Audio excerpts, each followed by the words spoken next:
शिक्कामोर्तब होईल आणि त्यानंतर येत्या 2 ते 3 दिवसांमध्ये या उमेदवारांची लिस्ट जारी केली जाईल अशी माहिती समोर येते। आणखी एक मोठी बातमी आहे। सांगलीमध्ये महावितरणचे 700 कंत्राटी कर्मचारी संपावर गेलेत।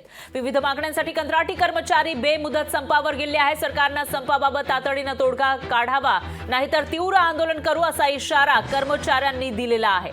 तर सांगलीमध्ये हा संप पाहायला मिळतो। महावितरणचे 700 कंत्राटी कर्मचारी हे संपावर गेले आहेत। आपल्या विविध मागण्यांसाठी त्यांनी संपाची हाक दिलेली आहे, बेमुदत संप पुकारलेला आहे। तर सरकारने संपाबाबत तातडीने तोडगा काढावा, आमच्या मागण्या मान्य कराव्या, अन्यथा तीव्र आंदोलन छेडू असा इशारा या कर्मचाऱ्यांनी दिला।